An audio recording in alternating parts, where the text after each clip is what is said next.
आप सबसे पहले हम माननीय मुख्यमंत्री जी को धन्यवाद देते हैं अपनी ओर से, विभाग की ओर से और यहाँ की जनता की ओर से कि उन्होंने बहुत ही अहम फैसला लिया है। और अब जो चौथे चरण का की नियुक्ति होगी बीपीएससी के द्वारा, उसमें बिहार के जो अभ्यर्थी रहेंगे करीब करीब उनको 86-87% एक तरह से मान के चलिए को बिहार के ही लोग रहेंगे। और बाकी जो शेष है 13-14% उसमें भी बिहार के लोग, बाहर के कुछ लोग भागीदार होंगे। तो निश्चित रूप से बिहार के जो नियुक्तियों के लिए इच्छुक हैं उनका प्रतिशत 90% से ऊपर हो जाएगा। 90 से 95% बिहार के लोग इस चौथे चरण की परीक्षा में आ पाएंगे। तो बहुत ही अहम कदम है।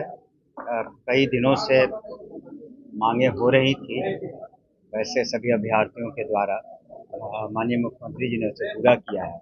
और साथ ही साथ आपको बताना चाहेंगे कि शिक्षा विभाग की पहल पर और माननीय मुख्यमंत्री ने कल कैबिनेट में मंजूरी दी, जो हमारे रसोइया बहनें हैं जिनकी संख्या करीब 2,18,000 है, उनका भी मानदेय अब 1650 से बढ़ा करके 3300 रुपये कर दिए गए हैं प्रति माह।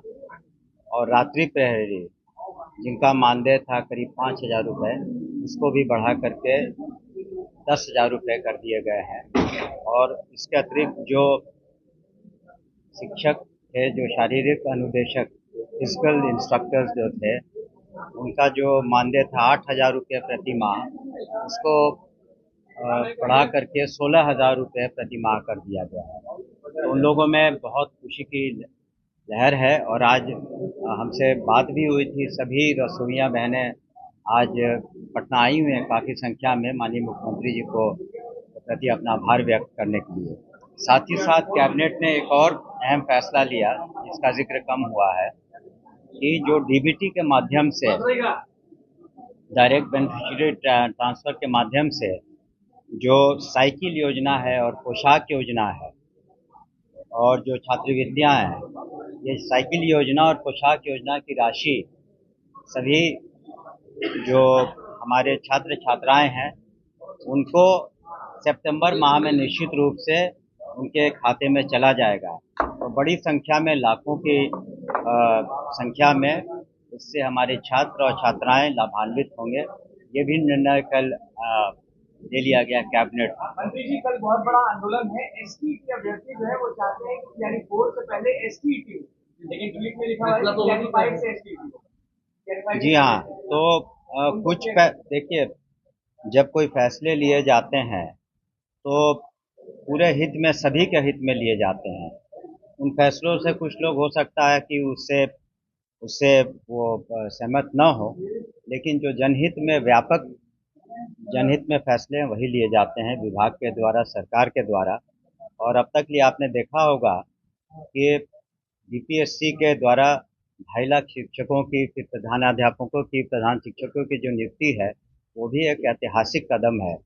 किसी भी राज्य में इतने बड़े पैमाने पर नियुक्तियां नहीं हुई। सिर्फ हम शिक्षा विभाग की बात कर रहे हैं और आने वाले समय में हजारों की नियुक्तियां होंगी। और कुल मिलाकर सारी ये सरकारी नियुक्तियां अब तक ये 9.5 लाख से ज़्यादा हो चुकी हैं। तो व्यापक जो निर्णय लिए गए हैं जनहित में, उससे जनता खुश है।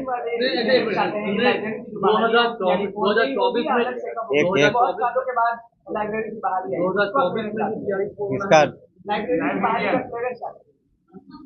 हम लोगों ने एक क्लियरेंस दिया है। देखिए, चरणबद्ध तरीके से सभी काम होते हैं। अभी हम लोगों ने तैयारी कर ली है कि जो अनुकंपा आधारित जो नियुक्तियां हैं करीब 6,421, अभी सभी लोग मानेंगे इस बात को कि जो अनुकंपा आधारित नियुक्तियां हैं वो बहुत मायने रखती हैं। वो परिवार चाहता है कि उसे कोई ना कोई आय का स्रोत हो, इसलिए सबसे पहले हम लोग इसी मंथ में कोशिश करेंगे कि अनुकंपा आधारित 6,421 नियुक्तियां हो जाएं। और आपको पता होगा कि दिव्यांग बच्चों को पढ़ाने के लिए 7,000 से ज़्यादा स्पेशल टीचर जिसे कहते हैं, विशेष शिक्षक, उनकी अधियाचना हमने बीपीएससी में भेज दी है। तो ये चरणबद्ध तरीके से हो रहा है, लाइब्रेरियन हो अन्य हो, तो एकाएक इसमें काफ़ी काम करना पड़ता है। इसमें आरक्षण का मुद्दा है, पूर्व में कितनी वैकेंसीज है, वर्तमान में कितनी ज़रूरत है। हम लोगों ने बीपीएससी को कहा है कि जल्द से जल्द कराएं, तो अब ये बीपीएससी पर निर्भर करता है, लेकिन हम लोग अधियाचना शीघ्र भेजेंगे।